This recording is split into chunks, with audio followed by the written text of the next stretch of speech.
इन्ना अरसलना का शाहिदों व मुबश्शिरों व नज़ीरा, हमने अपने नबी को बशारत देने वाला बनाकर भेजा, हमने अपने नबी को डर सुनाने वाला बनाकर भेजा। सरकार जन्नत की बिशारत देते हैं। हजूर सल्लल्लाहु अलैहि वसल्लम बैठे थे, तशरीफ़ फरमा थे, आपने फरमाया जिब्रील अमीन आए और मेरा हाथ पकड़ा और मुझे कहा या रसूलल्लाह, ये जन्नत का वो दरवाज़ा है जिसमें आप और आपकी उम्मती जन्नत में जाएंगे।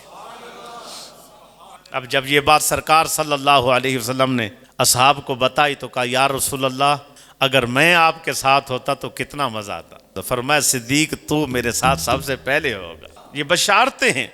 एक मौके पर तशरीफ़ फरमा है, हजूर ने जन्नत की बिशारत दी तो सहाबी ने कहा हजूर मैं, फरमाया तू भी मेरे साथ हो। और उठकर कहने लगा हजूर हम, कहा नहीं ये पहल कर गए अभी इनको। हजूर सल्लल्लाहु अलैहि वसल्लम ने बिशारत अता फरमाई कि हौज़ कौसर पर आएंगे अवशाक, और मैं उनको अपने हौज़ से पानी पिलाऊंगा, पुल सिराज से उनको गुजारूंगा।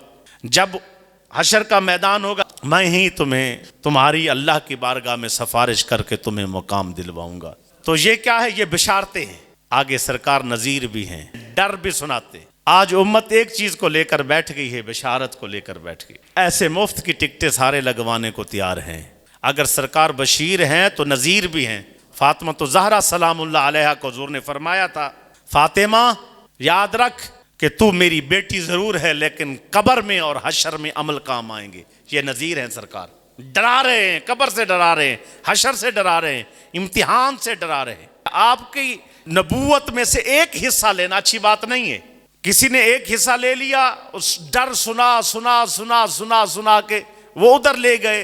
कुछ ने एक हिस्सा ले लिया, बशारतें सुना सुना सुना के नमाज ही से फारिग कर दिया बंदों को। जिसने गुनाह किया, जिना किया, बारगाह में हाजिर हुआ, हजूर मुझसे गुनाह हुआ है, आपने उसको संसार के पत्थर मारे। ये सरकार नज़ीर है। आपके सामने किसी ने शराब पी, पता चला शराब पी गई, उसने तस्लीम किया मैंने शराब पी, आपने कोड़े लगवाए, उसको 80 कोड़े लगवाए गए। कुछ लोगों में ये होता है कि जी हम तो सारी जिंदगी सुनते आए हैं, सारी जिंदगी सुनते आए हैं कि जी बख्शिश, मिलाद मनाया और बख्शिश हो गई, नाम लिया और जन्नत में पहुंच गए।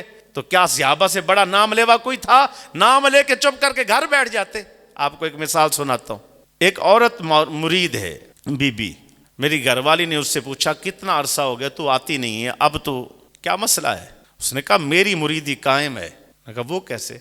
उसने कहा मैं महाना महफिल पर जब औरतें आती हैं ना तो मैं दूध की बोतल तोहफा कर देती हूँ। हाँ, फिर तो सारे दूध की बोतल, एक दूध की बोतल, कोई चाय की प्याली ले आए, कोई चाय की चैनक ले आए, कोई मुसल्ला भेज दे, कोई जनाब दस्तार भेज दे, कोई कपड़े भेज दे, सारी उनकी मुरीदी क्या है? सीखने की क्या जरूरत है भाई?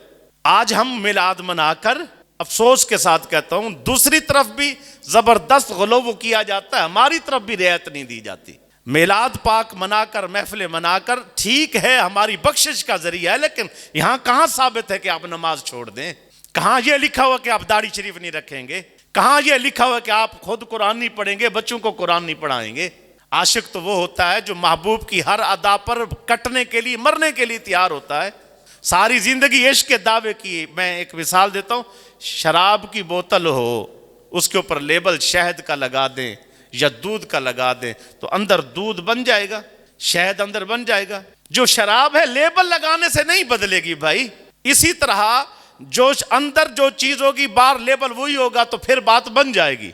हमारा लेबल तो हो आशिक रसूल और अमल से हमारे साबित ना हो। लेबल तो हो हम जो है ना गुलाम है सरकार के, गुलामी रसूल में मौत कबूल है, लेकिन नमाज कबूल नहीं है, दाढ़ी कबूल नहीं है, दीन कबूल नहीं है, हजूर की शरीयत कबूल नहीं है, फिर कैसे गुलामी रसूल में मौत कबूल है?